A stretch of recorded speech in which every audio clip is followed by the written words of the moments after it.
这越城的天，就像那般人的脸，啊，说变就变。不过挺好，这些天卧霜养病，满屋子的中药味儿，这鼻子都是苦的，出来透透气，很好。大帅要是喜欢，属下以后每天都推您出来散散心。身边这些人呐，就你最忠心。当年若不是大帅从战场上把我救下来，又将我抚养长大，哪有我的今天？有光耀的消息吗？啊，有人看见少帅在火车站跟苏少帅一起上了去广州的火车。大帅不用着急，我这就派人去暗中打探，一定查到少帅在广州的下落。一定是谭玄林，肯定是谭玄林牵的线。他把我搞下野还不够，他还想让我失去我唯一的儿子，这新仇旧恨，我要跟他一起算。听说这个谭玄林主动向北京请益，出任江城的镇守使，还带着谭家军回了江城，又把上海司令的位置让给了吴相应。也不知道他这葫芦里卖的什么药。卖的什么药？能够做这样赔本的买卖，谋事者大。大帅，那接下来我们该怎么办？养兵千日，用兵一时。统治江城那位，用他的时候到了。是。我不信。你不信什么？我不信我哥让我回江城是让我回去参加婚礼。我有预感，我这次只要一回去，就回不来了。那你准备怎么回复谭司令啊？我问你，无论发生什么，你都会保护我的。当然了，你是为了我才留下来的，我绝不会让你有一丝丝的后悔。我信你，我这次来就没给自己留退路。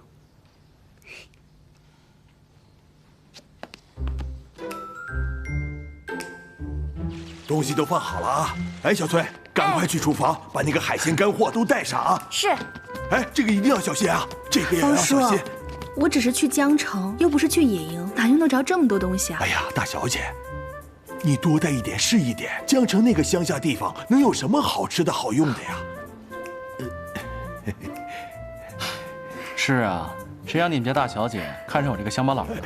哎呦，谭司令啊，哎呦，您别见怪，我真不是那个意思。方叔是心疼我，有口无心，你还计较？我知道。哎，方叔啊，你们也都放心，江城呢虽然比不了大上海，但是只要有我在，一定会照顾好晚清的。哎，好，好，好，司令小姐，那我去忙去了啊。好，请。真是的，你都吓着他了。怪我。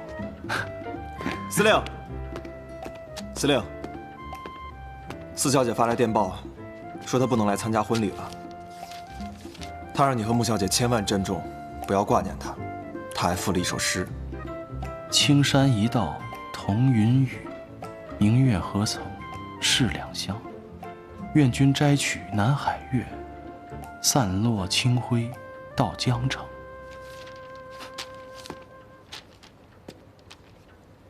他真的猜到你的打算了。司令，穆小姐，我怎么不明白你们在说什么？这广州的古称是南海郡，这诗的最后2句是祝愿玄林早日脱离北洋政府，拥护国民革命。但是司令，一旦我们公开拥护革命，那就意味着跟北京政府彻底决裂，那四小姐在北京可就危险了。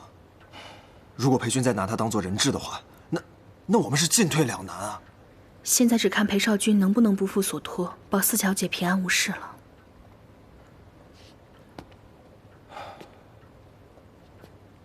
谭四，你现在去报社，以我的名义登一份声明，就说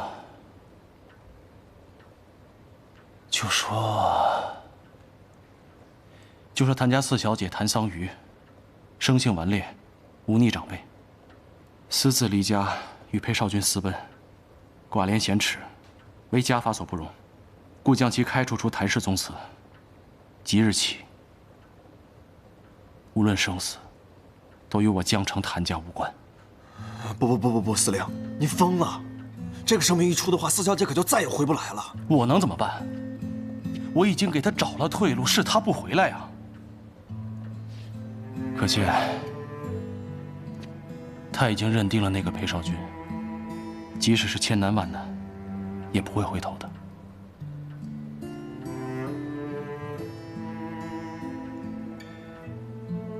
登了声明，四小姐就不再是谭家的人了。这样，就算裴勋抓了她，也拿她没有办法。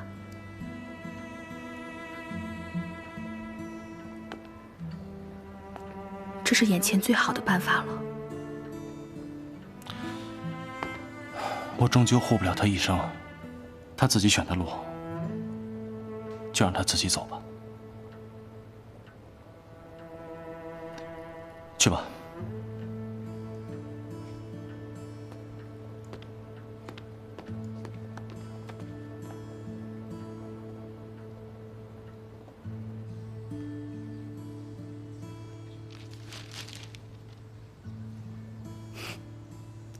哥，谢谢你。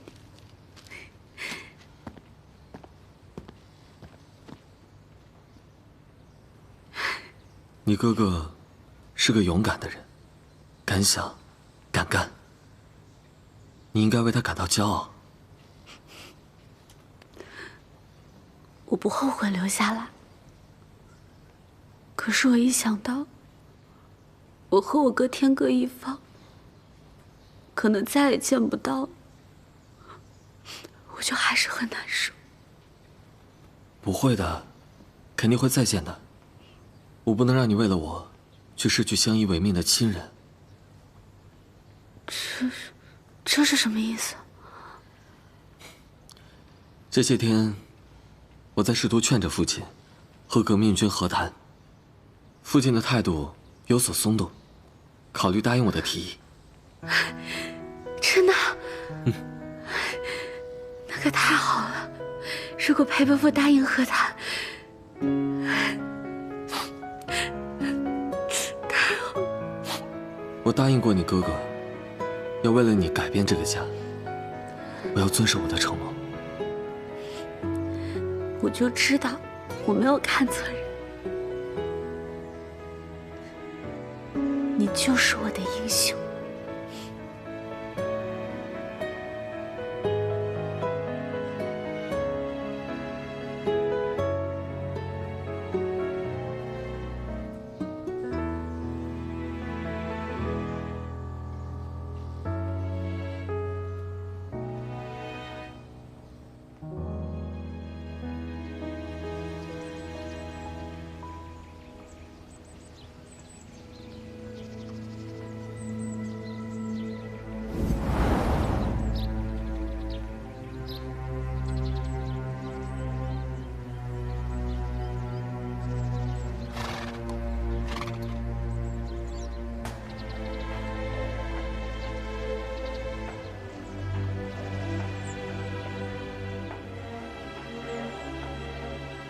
都知道今天是你上任，怎么都没有人出来接啊？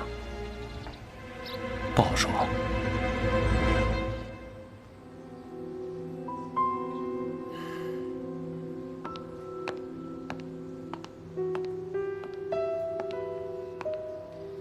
谭家老二真的辞了上海司令，回江城当镇守使。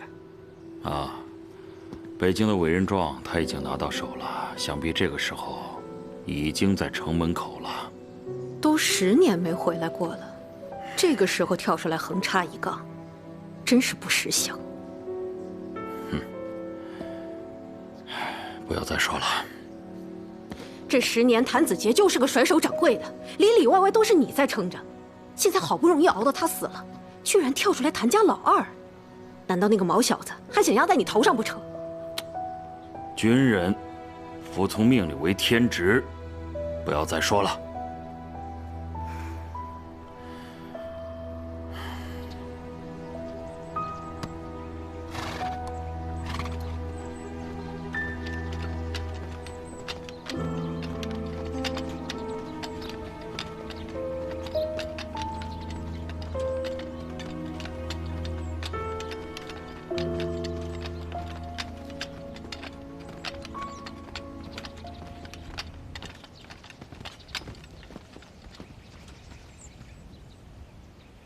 如果我没认错的话，您就是从上海来的谭司令吧？您就是陈少武师长吗？正是鄙人。想必谭司令知道，镇守江城一直是我的职责。我子杰叔一直身体不好，所以一直由您代劳，麻烦您了。现在好了，我接任江城镇守使，您也就做好分内之事就好了。哼，我分内之事就是保江城的平安。谭司令此番走马上任，带了这么多来路不明的人，是我恐难从命。我的这些兵都是谭家的老兵，并非来路不明，他们每一个人的渊源都比您深厚得多。我只想带他们回家而已。回家？他们的番号是什么？据我所知，他们只不过是上海一个商会的民团罢了，连个军人都不是。谭司令，把这些人带回来，不太合适吧？陈师长，你是故意为难我吗？谭司令是北京政府任命的镇守使，走马上任，别人自然很欢迎。可带来的这些私兵，我不能接受。好，既然我接任了江城镇守使，那我命令你备好营房，备好军饷，把我的兄弟们迎进城。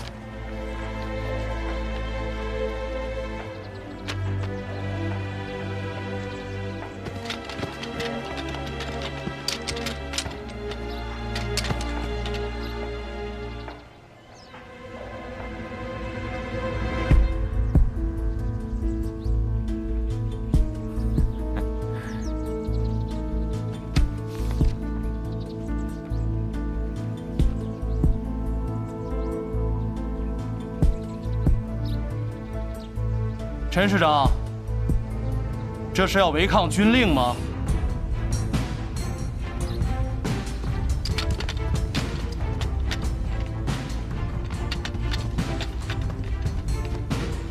进城！欢迎新任江城镇守使。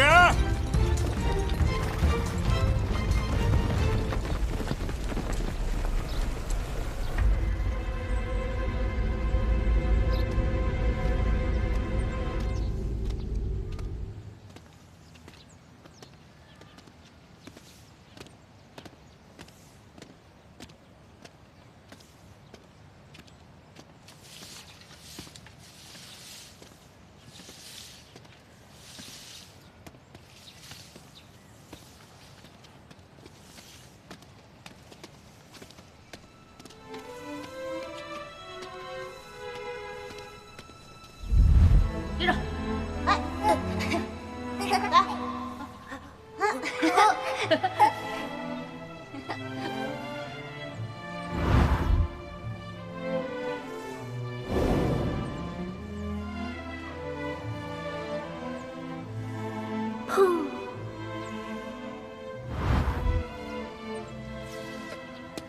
想到以前了。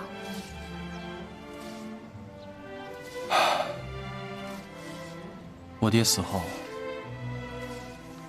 谭家军就被罗炳文撤销了番号，这江城又归入了徐伯钧的地盘。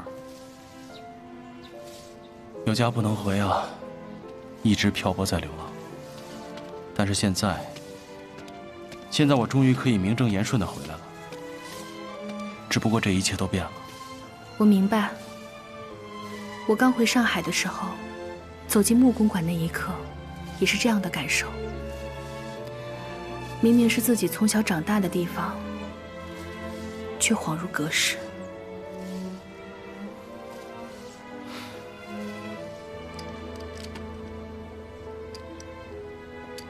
来，粒粒皆辛苦。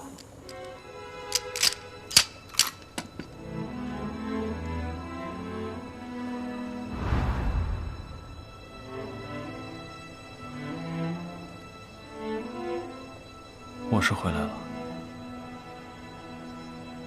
可是人都不在了，真闹心啊！你还有我啊！是啊。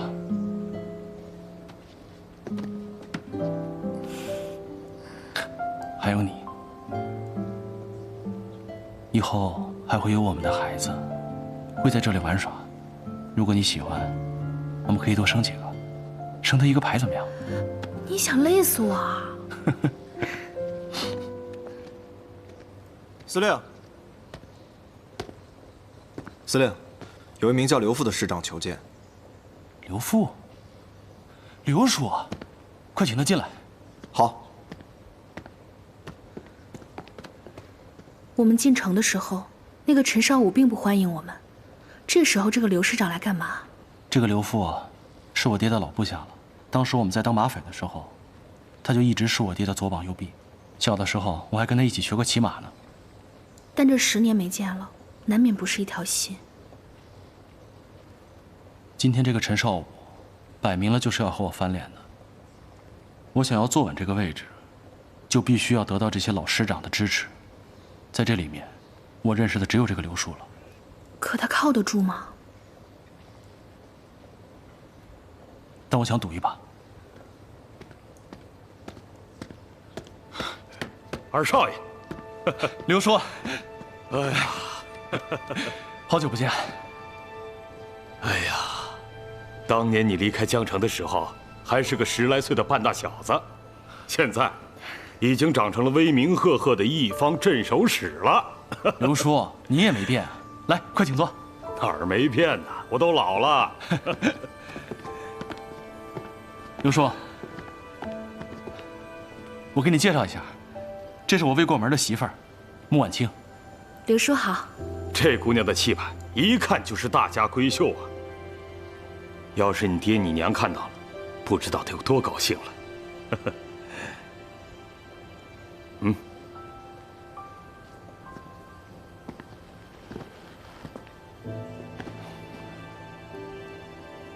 六叔，这10年来，我一直没有回来祭拜过，我太不孝了。哎，这不能怪你。你一个人也够不容易的，每年清明的时候，这香烛供果，我都替你记着呢。你爹娘不会怪你的。多谢刘叔。哦，对了，今天你进城的时候，姓陈的，是不是给你脸色看了？陈师长这些年来一直代理军务，劳苦功高。如果我不回来，这江城镇守使他是不二人选。他心有怨言，我觉得也是人之常情。有件事儿，不知道该不该跟你说呀。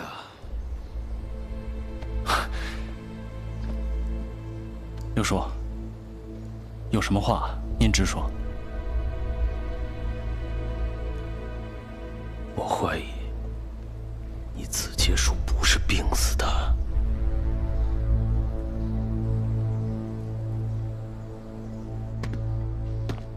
少武兄，啊，刘福兄，你不是在家养病吗？啊，两耳不闻窗外事吗？哪阵风把你给吹来了？身体好吧？啊，好了。来来，有话坐下说。好嘞。哎，喝水。哎呀，少武兄，我来是替谭司令递个话来。哼，这谭司令进城不过2个时辰，你就来替他做说客了？我知道，你心里并不痛快，但说句公道话，我可是谭家的老人儿，也是看着二少爷从小长大的，他可不是个记仇的人。你呀，只要给他服个软，往后守点本分，他绝对不会难为你的。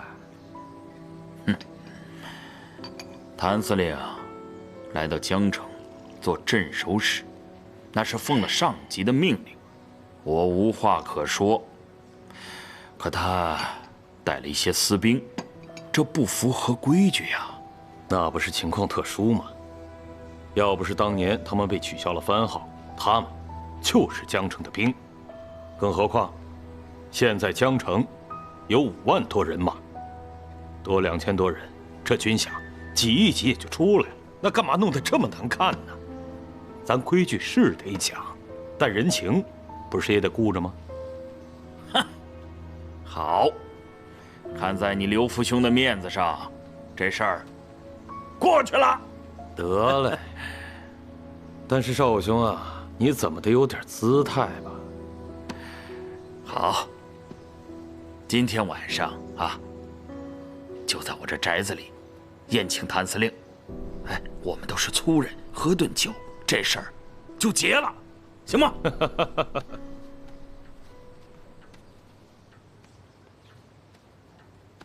真的要去啊？明明知道是鸿门宴，他敢害你叔叔，未必不会害你。放心吧，他不是我对手。现在了还逞威风，江城的情况可没有你想的那么简单。我知道，但你男人什么大风大浪没见过？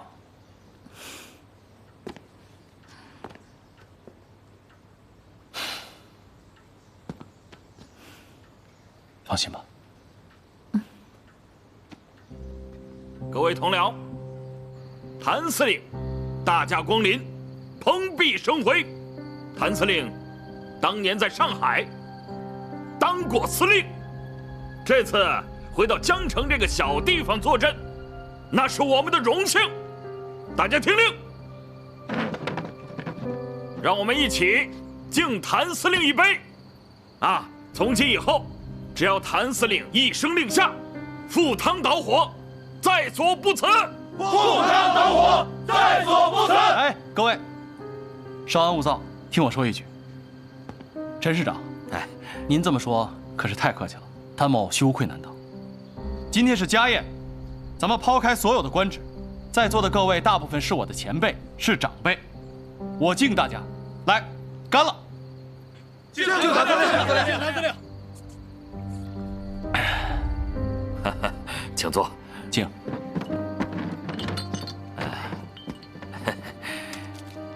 烟酒不分家啊！来，抽一个。哈德门好烟。哎呦，你看，这酒劲这么大，我都晕乎了。这是老家的小烧，你可能在外面时间长了，先点上。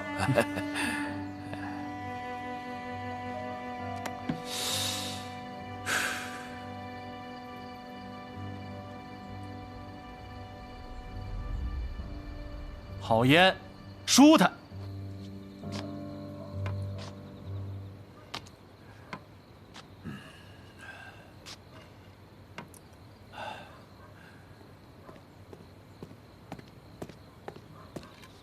大帅，江城来电，事情进展得很顺利，谭玄林没有发现。他能死在江城，也算是落叶归根了。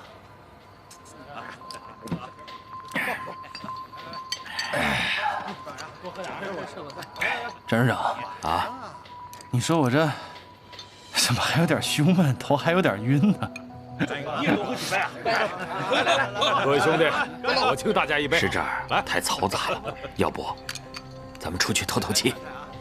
好啊，请请，走走。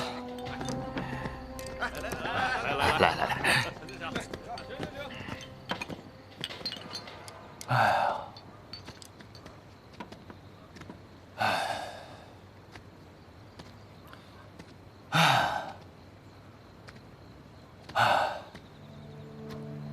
怎么样了？没事吧？呼吸不上来了。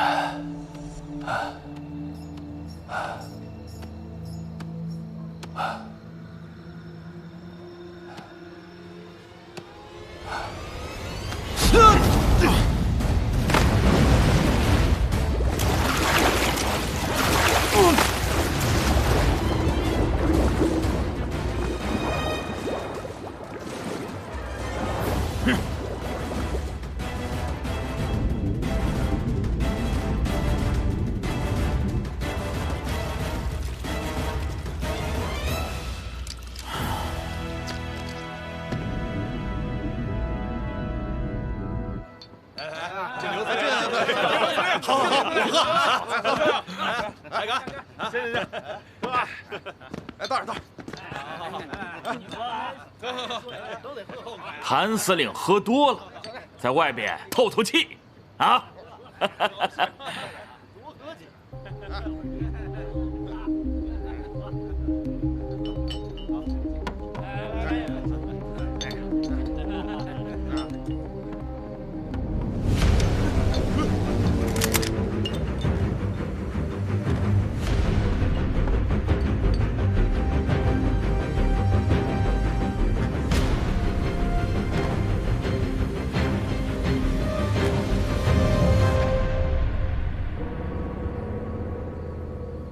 陈师长，你给我的可是索命烟呢。烟酒不分家，谭司令，来一根。哎呀，哎呦，哎呀。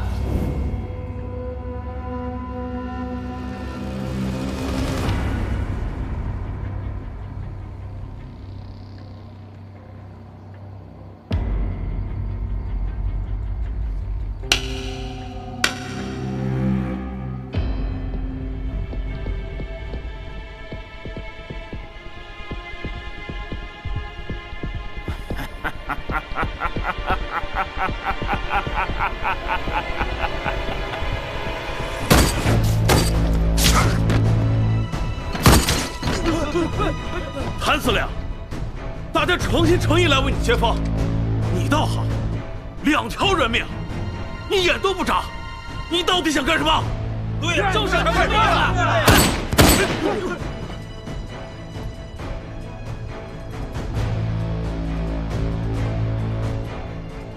陈少武为了一己私欲，谋害前镇守使谭子杰。这到底是怎么回事？不可能啊！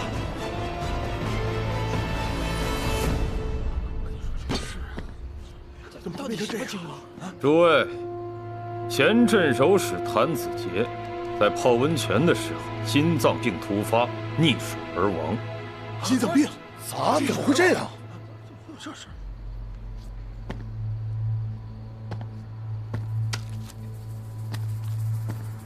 他在死亡之前抽的正是陈少武给他的哈德门香烟。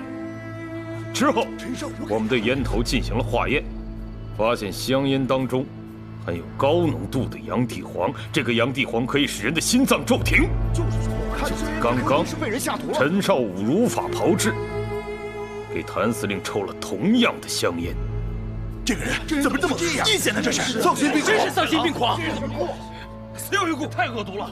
陈少武为了把持军权，谋杀长官，实属丧心病狂。对，这种人就是该死！该死！什么东西？就是该死！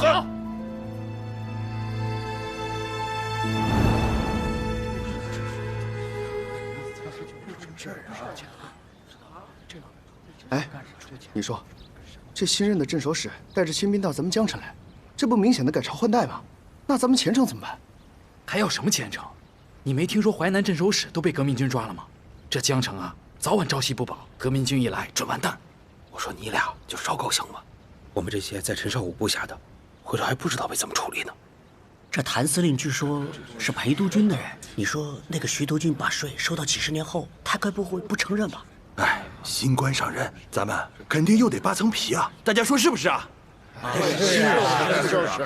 各位乡亲，我是谭司令的家眷，我替他向你们保证，再也不会苛捐杂税。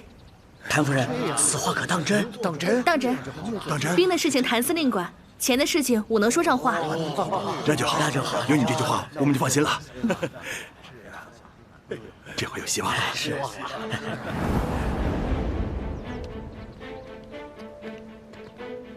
请，请。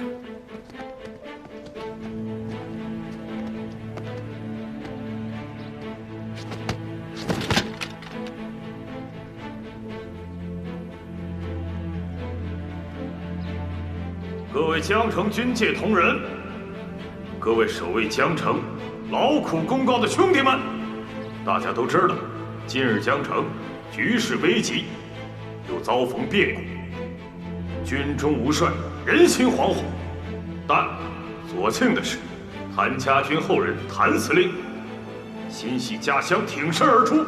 他放弃上海司令之位，主动请缨，出任江城镇守使。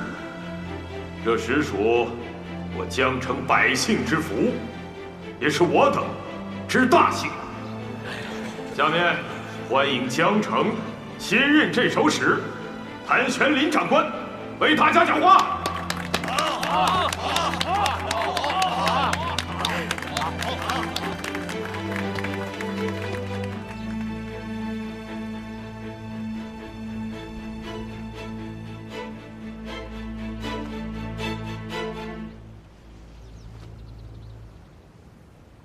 离家多年，各位认识我的人可能不多，不过没关系。你们应该听说过，自民国新造以来，最年轻的上海王谭司令，不仅敢从越城督军徐伯钧的嘴里抢肉吃，还让他下了野。没错，我就是那个上海王谭玄林。我这次回江城出任镇守使，是我自愿的。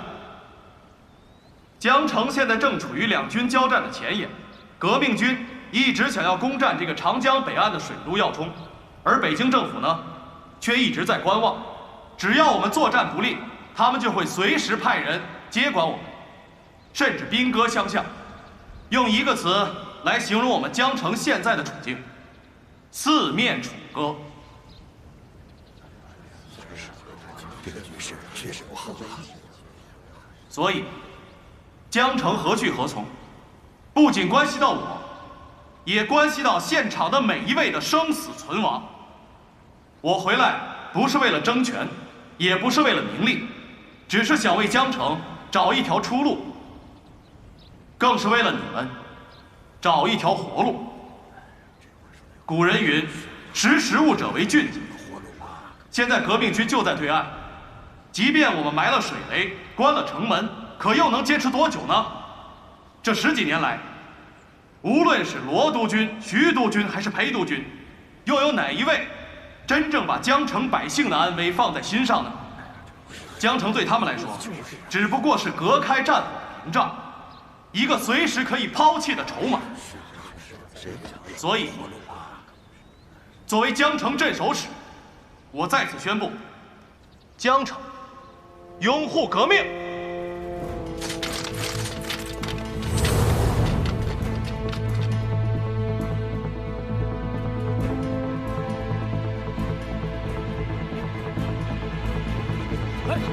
这都是自己人，怎么会打起来呢？这干什么？这都大家不要怕，我是上海华商总会的会长穆婉清，我愿意跟谭司令来到江城，就是因为军阀之战实在令我们苦不堪言。税收到了几10年后，大家一天好日子都没有过上。拥护革命对我们来说，完全是百利而无一害啊！对呀，你这么说我们就放心了。所以请大家相信我们。我们相信你，相信你，无情有为，相信你啊！对呀，可以，相信你。拥护革命是我的决定。但是人各有志，我绝不强求。现在，愿意跟随我的，我把你们当兄弟；不愿意跟随我的，我也不会挽留。我数5个数，现在愿意跟随我的，把枪放下。5。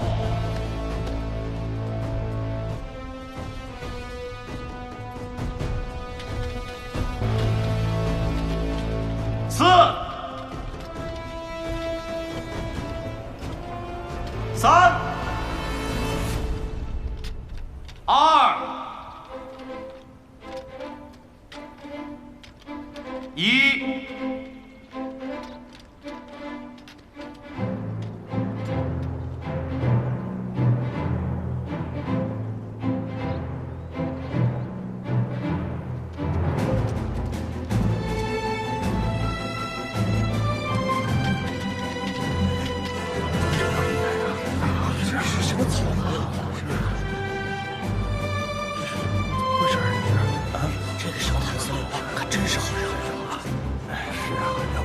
都是血里火里滚出来的，自然不一样。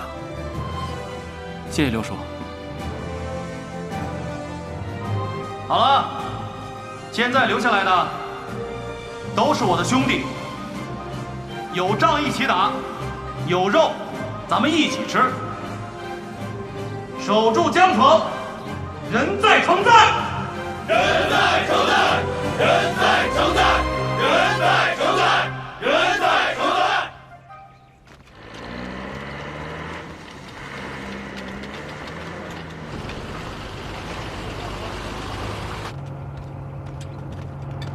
少帅，怎么又忘了？哎呦，瞧我这记性！是啊，昨天淮南那一仗真的是太过瘾了。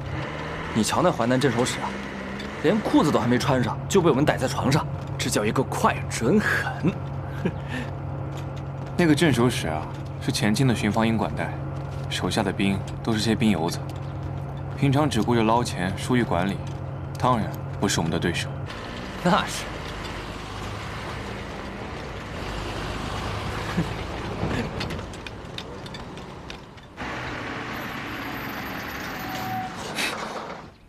是啊，那好像是孙洪琛啊。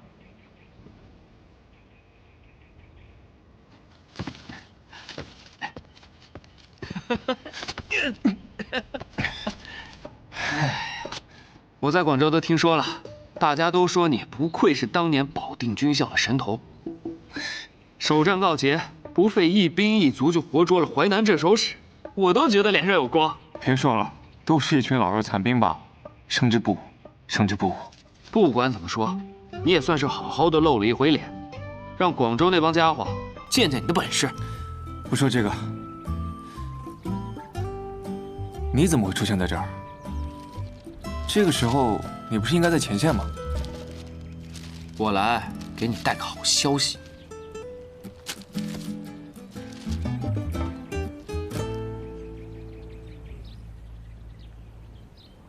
他果然走出这一步了。原来啊，我是横竖都瞧这个谭玄龄不上眼。现在想想，他才是真正做大事的人。悄无声息，兵不血刃就拿下了水陆要冲，不服不行啊！这个事情未免也太顺利了，我怎么觉得有点不安呢？你是不是担心你父亲啊？江城，毕竟也是我父亲曾经的管辖范围。虽说我父亲下野了，但一点动静也没有，这说不过去啊。你也别太担心了，也许你音讯全无，你父亲已经没有心思再考虑这些了。不，你可能不了解我父亲，他不会善罢甘休的。哼，狐狸尾巴终于露出来了。在上海的时候，谭学林就和革命党有勾结，可惜呀，让他蒙混过关了。这次裴勋可是搬起石头砸自己的脚，推举的江城镇守使刚刚上任就叛变了。哼，裴勋他难辞其咎。是，好在我们在江城早就已经做了部署，就等着谭玄林自投罗网了。他以为搞定了陈少武就万事大吉，殊不知螳螂捕蝉，黄雀在后。大帅，给江城那位发电报，让他可以开始收网了。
走到几路过，如何平衡两字落魄？抱着。